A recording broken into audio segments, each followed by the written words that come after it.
सभी का स्वागत है। इस वीडियो में हम जानने वाले हैं कि कवर लेटर वीज़ा के लिए कैसे बनाया जाता है। चाहे आप खुद जा रहे हो या किसी के साथ जा रहे हो या कोई आपको स्पॉन्सर कर रहा हो या किसी की इनविटेशन पे जा रहे हो, हम उस चीज़ को कैसे अपने कवर लेटर में मेंशन कर सकते हैं वो आप जानेंगे।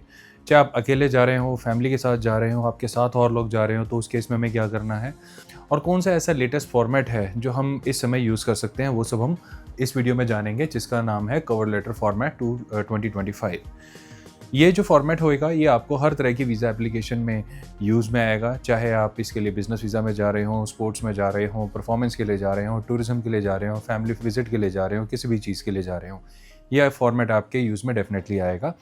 इसलिए आप इस वीडियो को सेव करके रखें ताकि तब भी जब आप अपनी वीज़ा एप्लीकेशन डिज़ाइन करें तो इस फॉर्मेट को यूज़ करके आप अपनी एप्लीकेशन को पूरा कर सकें। या फिर आप इस चैनल को सब्सक्राइब कर सकते हैं ताकि ऐसे इन्फॉर्मेटिव वीडियोज़ आपको आगे फ्यूचर में जब भी अपलोड हो तो मिलती रहें। अब देखिए, सबसे पहले जानते हैं कवर लेटर का मतलब क्या होता है। कवर लेटर होता है एक kind of A presentation document जो आपकी एप्लीकेशन का एक डिस्क्रिप्शन देता है काउंसलर को, ताकि वो आपके ठीक है बाकी सारी चीज़ों को देखता रहेगा, लेकिन मेन कवर लेटर क्या कहता है वो बहुत इंपॉर्टेंट है। एक तो वो डिस्क्रिप्शन देता है आपकी प्रोफाइल का, इंट्रोडक्शन देता है आपका, और साथ में आप क्यों जा रहे हैं, कहाँ जा रहे हैं, उसका थोड़ा सा पर्पस एक्सप्लेन करने में भी आपकी हेल्प करता है। एक्चुअल में कवर लेटर एक बहुत ही इंपॉर्टेंट डॉक्यूमेंट है जिसको अगर ढंग से डिज़ाइन किया जाए और अच्छे से बनाया जाए तो आपकी वीज़ा फाइल में जान भी डाल सकता है, और अगर इसमें गलती की गई तो अच्छी से अच्छी वीज़ा फाइल भी रिजेक्ट हो सकती है। इसलिए कवर लेटर का अच्छा बनना बहुत ज़्यादा इंपॉर्टेंट है। तो कवर लेटर की शुरुआत कुछ हम इस तरीके से करेंगे जिसमें आप ऐसे एड्रेस कर सकते हैं to the embassy of Italy, या फिर हो सकता है आपके एरिया में एम्बेसी ना हो, काउंसलेट हो, तो यहाँ पे काउंसलेट ऑफ इटली कर देंगे। न्यू दिल्ली, अगर न्यू दिल्ली में सबमिट हो रहा है या बॉम्बे में हो रहा है, कोलकाता में, मद्रास में, चेन्नई में, सॉरी, जहाँ पर भी हो रहा है आप वहाँ का एड्रेस यहाँ पे उस सिटी का नाम लिख सकते हैं। सब्जेक्ट आ जाएगा application for tourist visit, business, sports visa, जो भी आपका पर्पस है। मैंने सारे लिख दिए, इसमें से जो भी आपका है। देखिए, एक बात ध्यान रखिए, जो मैं आपको ये चीज़ें बता रहा हूँ ये एक फॉर्मेट का हिस्सा है। ज़रूरी नहीं है कि आपको हूबहू 100% इसी को ही कॉपी करना है। आप इसमें चाहें तो अपनी लैंग्वेज के हिसाब से हल्की फुल्की मॉडिफिकेशन या प्लस एंड माइनस डेफिनेटली कर सकते हैं। मैसेज क्लियर होना चाहिए, कंटेंट आप अपनी कंफर्ट के हिसाब से और अच्छे से यूज़ कर सकते हैं। ऐसा कुछ नहीं है कि आपको एग्जैक्टली 100% इसी को कॉपी करना है। ये जो फॉर्मेट बताया जा रहा है ये आपके आइडिया के लिए, आपकी नॉलेज के लिए और आपकी हेल्प के लिए, आपके असिस्टेंस के लिए बताया जा रहा है, ताकि आपका वीज़ा का जो केस है वो स्ट्रॉन्ग हो सके। इसको हम इस तरीके से शुरू कर सकते हैं, डियर मैम या dear sir, my name is XYZ, जो भी आपका नेम है, पासपोर्ट नंबर यहाँ मेंशन हो जाएंगे।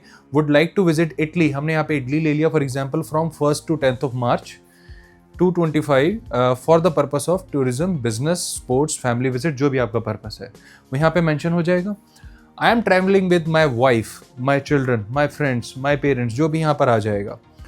ये अगर आप अकेले जा रहे हैं तो आप यहाँ लिख सकते हैं आई एम ट्रैवलिंग अलोन, या फिर कुछ लिखेंगे नहीं तब भी इसे अंडरस्टूड हो जाएगा। बट अगर आप किसी के साथ जा रहे हैं तो उनका ब्यौरा देना बहुत ज़रूरी है, ये मिस मत कीजिएगा। तो I am travelling with my wife, my children, my father, my brother, my mother, जो भी है ये आप यहाँ मेंशन कर सकते हैं। उनका नाम, जैसे मैंने एग्जांपल में ABC लिख दिया, उनका पासपोर्ट नंबर और आपके साथ रिलेशनशिप क्या है वो इंपॉर्टेंट है। कई बार लोग सिर्फ नाम, फ्रेंड के साथ जा रहे हैं या फिर मल्टीपल है, जी मैं अपने कज़न और फ्रेंड्स दोनों के साथ जा रहा हूँ और यहाँ पे लिख दिया, but we are not specifying which one is cousin, which one is friend, वो थोड़ा सा कॉम्प्लिकेट कर सकता है। तो एक अगर हम लिख ही रहे हैं तो एक रिलेशनशिप यहाँ पे लिखने में कोई हर्ज नहीं है, तो इसलिए हमेशा आप अपनी रिलेशनशिप जरूर एक्सप्लेन करें। नेक्स्ट आ जाता है आवर पर्पस। देखिए, जितने भी हम 2024 में, 23 में जो भी हम फॉर्मेट्स यूज़ करते थे उसमें हम अपना पर्पस जो थे वो अपने ओवरऑल इंट्रोडक्शन में इम्प्लांट कर देते थे, उसके अलावा इसको प्रिसाइसली फॉलो नहीं करते थे। बट 2025 में मैं चाहता हूँ कि आप अपने पर्पस को प्रिसाइसली भी फॉलो करें, प्रिसाइसली अलग से भी मेंशन करें, चाहे शॉर्ट में करें, और शॉर्ट में ही करना चाहिए। ओवर एक्सप्लेनेशन जितना आप करेंगे उतना ही आपका फंसने का चांस बड़ा होएगा, क्योंकि देखिए ओवर एक्सप्लेनेशन में आप ज़्यादा वर्ड्स यूज़ करेंगे, आप अपने पर्पस को कंफ्यूज कर सकते हैं, आप अपने इंटेंशन को कंफ्यूज कर सकते हैं, तो वो चीज़ ना हो, इसलिए it is very much important कि आप अपने पर्पस को जो है कीप इट शॉर्ट। जैसे यहाँ पर लिखा है आई या वी, अकेले जा रहे हैं तो आई, और जा रहे हैं तो वी। आर ट्रैवलिंग फॉर, आई होगा तो एम आ जाएगा, वी है इसलिए आर लिखा है, travelling for tourism purpose to Italy, that's it. हाँ, अगर आपका पर्पस कुछ और है, लाइक फैमिली विजिट है, लिख दीजिए, स्पोर्ट्स है, बिजनेस है, purpose to Italy, that's all. आप अपना पर्पस जो है एक्सप्लेन कर दी। नेक्स्ट पैराग्राफ हो सकता है जिसमें आप अपनी डिटेल्स दे सकते हैं। इसको इस तरीके से शुरू कर सकते हैं, माई डिटेल्स, माई इंट्रोडक्शन, या फिर सिंपली आप यहाँ से स्टार्ट करेंगे बिना इसके हेडिंग के तो भी बिल्कुल परफेक्ट है। I work as a manager in 123 private limited, example के तौर में। My salary is 40,000 per month, अगर जो भी आपकी सैलरी है। My company is located at Rohini, Delhi, जहाँ पर भी आपकी कंपनी है उसकी सिटी का नाम लिख सकते हैं। I am married and live with my wife and 2 kids. अगर आप मैरिड हैं तो यहाँ लिखिए, अगर आप सिंगल है तो यहाँ पे सिंगल आ जाएगा, और पेरेंट्स के साथ रहते हैं तो लिख सकते हैं I am single and live with my parents. और सिमिलरली हम मैरिड है तो फैमिली के साथ लिखा जा सकता है। My wife is travelling with me, जैसे हमने शुरू में एक्सप्लेन करा कि मेरी वाइफ मेरे साथ ट्रैवल कर रही है, या फिर आपके फादर है, मदर है, जो भी ट्रैवल कर रहे हैं, ब्रदर सिस्टर, आप वो लिख सकते हैं यहाँ पे, या फ्रेंड्स है तो वो लिख सकते हैं। And my kids will stay in India, जैसे इस केस में हमने दिखाया है कि भाई जो है वाइफ ट्रैवल कर रही है बट बच्चे यहीं पे रहेंगे। और अगर आप सिंगल है तो इस तरीके से लिख सकते हैं that I am single and live with my family but I am travelling alone and my family will stay in India. इससे ये क्लियर हो जाता है कि भाई आपकी जो इंटेंशन वापस आने की बनी रहती है, इसलिए वापस आने का ये रीज़न देना थोड़ा सा आपको हेल्प कर सकता है। इसको अपने लेटर में ज़रूर जगह दें। नेक्स्ट पेज पे आते हैं, इसमें हम इस तरीके से कैरी ऑन करेंगे हमारी पुरानी कन्वर्सेशन को। My wife is a house wife and my kids study in 9th-10th class. अगर आपकी वाइफ वर्किंग है तो यहाँ पर सिर्फ आप मेंशन कर सकते हैं that my wife is also working. और अगर आपके बच्चे स्कूल नहीं जाते हैं तो आप यही मेंशन कर सकते हैं my kids do not go to school as of now. या फिर आप सिंगल हैं तो फिर ये लाइन का कोई रेलेवेंस ही नहीं रह जाता, यहाँ पर आपकी ये वाली लाइन नहीं आएगी। इन कॉन्ट्रास्ट आप ये लिख सकते हैं कि अगर आपके पेरेंट पेंशनर है तो यहाँ मेंशन कर सकते हैं रिटायर हो चुके हैं या जॉब कर रहे हैं तो उनका भी ब्यौरा दिया जा सकता है। फिर इसके बाद my trip is sponsored by my company, my parents, by myself. अब आपकी ट्रिप का कौन खर्चा उठाएगा, ये बहुत इंपॉर्टेंट लाइन है कि भाई अगर आप खुद अपना खर्चा उठाने वाले हैं तो यहाँ पर सिंपल से आ जाएगा my trip is being sponsored by myself, मैं खुद ही अपना खर्चा उठाने वाला हूँ। अगर आपकी कंपनी पे कर रही है, कंपनी स्पॉन्सर कर रही है, पेरेंट्स पे कर रहे हैं, कोई और स्पॉन्सर कर रहा है तो यहाँ पर उनका नाम आ जाएगा, ब्रदर है, फ्रेंड है, जो भी है। I have attached all my financial documents for your assistance. भाई मैंने अपने सारे फाइनेंशियल डॉक्यूमेंट्स इसमें अटैच कर दिए हैं। फाइनेंस की बात करें तो फाइनेंशियल डॉक्यूमेंट हमने यहाँ पे बोलना है। इसके बाद हम कैरी ऑन करेंगे लेटर को। The following documents are attached in this application. अब हम बताएंगे काउंसलर को कि भाई हम कुछ डॉक्यूमेंट्स हैं जो इसमें लेटर में अटैच कर रहे हैं। देखिए ये जो है ना, ये स्टैंडर्ड फॉर्मेट है, ये हमेशा रहेगा, 2026-27 में भी जाएंगे ना, इसकी जगह पक्की रहनी चाहिए, क्योंकि ये एक तरह से इंग्रेडिएंट है कि ये रेसिपी है कि इसके अंदर क्या क्या है, वो लिखना बड़ा ज़रूरी होता है, इसलिए मैंने इसको स्पेशल जगह दी है यहाँ पे। आप यहाँ पे लिख सकते हैं visa form, passport, company NOC, अगर आप बिजनेस करते हैं तो यहाँ पर जीएसटी वगैरह लिख सकते हैं। वाइफ का पासपोर्ट आपको लगाना ज़रूरी है, अगर आपके साथ जा रही नहीं भी जा रही है तब भी लगाइए, या फिर आधार कार्ड भी लगा सकते हैं, बट मेक श्योर आपका नाम मेंशन हो, इसलिए मैंने ब्रैकेट में लिखा है, दैट इज़ इंपॉर्टेंट। अगर वो नहीं है तो फिर आप चाहे तो मैरिज सर्टिफिकेट भी लगा सकते हैं, बट अगर वो है तो मैरिज सर्टिफिकेट की कोई रिक्वायरमेंट नहीं है। नेक्स्ट पॉइंट आ जाएगा 3 ईयर्स की ITR।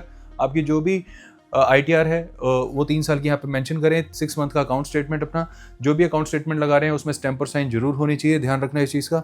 7th है आपके चिल्ड्रन के बर्थ सर्टिफिकेट, बच्चों के बर्थ सर्टिफिकेट लगा सकते हैं। 8th है बच्चों के स्कूल आईडीज लगा सकते हैं, लगाने चाहिए, बेटर है। Itinerary, hotel voucher, flight tickets, ये जो भी आपका वहाँ पे प्लान है घूमने का या होटल है जो फ्लाइट है उसका ब्यौरा यहाँ पर दीजिए। 12th हो गया ट्रैवल इंश्योरेंस, यहाँ पे आपने मेंशन कर देना है। 13th मतलब नेक्स्ट स्टेप हो गया, अगर आपको स्पॉन्सर मिली है या इनविटेशन मिली है। स्पॉन्सर मिली है तो स्पॉन्सरशिप लेटर हो जाएगा, इनविटेशन है तो इनविटेशन लेटर हो जाएगा फ्रॉम द इन्वाइटर या फ्रॉम द स्पॉन्सर, जो भी है। और 14th में यानी सेम सेट ऑफ डॉक्यूमेंट्स, यानी यही जो सारे डॉक्यूमेंट्स हैं ये आपके स्पॉन्सर के भी चाहिए होंगे। देखिए एम्बेसी ये भी देखना चाहती है, ठीक है आपको कोई स्पॉन्सर कर रहा है, उसके अकाउंट में पैसे हैं, इसका मतलब ये नहीं कि आपके अकाउंट की स्टेटमेंट नहीं लगेगी, आपके अकाउंट की स्टेटमेंट फिर भी लगेगी, हाँ उसमें बैलेंस कम है तो चलेगा, लेकिन स्पॉन्सर के अकाउंट में बैलेंस होना चाहिए। इसलिए स्पॉन्सर के अकाउंट स्टेटमेंट, ITR, उनका जो बिजनेस प्रूफ है वो सारा यहाँ पे अटैच होगा। सिमिलरली अगर आपको बाहर से कोई इन्वाइट कर रहा है, कोई आपका कज़न है, कोई भी है, या आपका ब्रदर है, सिस्टर है, तो सेम सेट ऑफ डॉक्यूमेंटेशन उनके भी लगेंगे। फॉर एग्जांपल वो भी इटली में रहते हैं तो इटली के उनके अकाउंट स्टेटमेंट, इटली का उनका बिजनेस प्रूफ या उनका जो कॉन्ट्रैक्ट लेटर है जहाँ पर भी वो जॉब करते हैं, उनका रेंट एग्रीमेंट, वो यहाँ पे अटैच होगा। इसलिए मैंने यहाँ पे लिख दिया सेम सेट ऑफ डॉक्यूमेंट्स, यानी आप इसी डॉक्यूमेंट से समझ जाएं कि इन्वाइटर के और स्पॉन्सर के डॉक्यूमेंट भी चाहिए होंगे। अब हम कंटिन्यू करेंगे माई ट्रैवल प्लान से। देखिए माई ट्रैवल प्लान जो है हमने 2025 के इस फॉर्मेट में इसको जगह दी है। हमारे जितने पुराने फॉर्मेट है, आप 24 में जाएँ, 23 या कोरोना से पहले के जाएँ, उसमें हम ट्रैवल प्लान को मेंशन नहीं करते होते थे, बट मैं चाहता हूँ कि आप 2025 के फॉर्मेट में ही ये चीज़ करें और अपने ट्रैवल प्लान को बहुत ही शॉर्ट, ध्यान रहे बहुत शॉर्ट, कि आप ऐसा नहीं कि आप पूरा पेज भर दे अपने ट्रैवल प्लान से, दैट इज़ नॉट राइट। उनको सिर्फ आपका ट्रैवल प्लान जानना है। कॉम्प्रीहेंसिव आइटनरी आप अलग से मेंशन कर चुके हैं, सिर्फ प्लान दिखा सकते हैं यहाँ पे कि भाई डे 1 में मैं दिल्ली से रोम जाऊँगा, फिर आप, मैंने इटली का एग्जांपल लिया, हो सकता है आप स्विट्जरलैंड जा रहे हैं, जर्मनी जा रहे हैं, जहाँ पर भी जा रहे हैं, हो सकता है आप कनाडा जा रहे हैं, ऑस्ट्रेलिया जा रहे हैं, तो अकॉर्डिंगली अपना प्लान मेंशन कर सकते हैं एक लाइन का। भाई मैं रोम में जा रहा हूँ, रोम में फिर 2 दिन रुकूंगा, सिटी टूर वगैरह करूंगा, फिर रोम से फ्लोरेंस जा रहा हूँ, फ्लोरेंस से फिर मिलान जा रहा हूँ, मिलान में भी सिटी टूर वगैरह करूंगा, फिर उसके बाद वापस आ जाऊंगा। ये मैंने एग्जांपल की एक आइटनरी ली है 8 डेज की। ऐसे ही सिमिलरली आपके जो प्लान है आप उसको यहाँ पे बिल्कुल शॉर्ट में 1 लाइनर में ऐड कर सकते हैं। उसके बाद आप अपना लास्ट में जो फाइनल टच है अपने लेटर को कंप्लीट करने के लिए। I hope I have mentioned all the details properly. देखिए ये है कि भाई मैं उम्मीद करता हूँ मैं अपनी सारी डिटेल प्रॉपरली मेंशन करी है। कई बार गलती हो भी सकती है, इस लाइन को लिखने से उनको ये पता लगेगा कि अगर गलती हुई है तो इट्स अ ह्यूमन एरर, वो पर्पसली नहीं हुई है। अगर हुई है तो please let me know if you need more documents और असिस्टेंस। अगर आपको और मेरे से कोई डॉक्यूमेंट चाहिए, इन्फॉर्मेशन चाहिए, मेरी हेल्प चाहिए, असिस्टेंस चाहिए, तो please let me know. I hope to receive positive response from your honourable embassy और कॉन्सुलेट फॉर माई एप्लीकेशन। देखो ये इंपॉर्टेंट लाइन है, इसमें मैंने लिखा है ये नहीं कि I hope to receive positive response, ये तो है important, but from your honourable embassies and consulate are honourable in nature.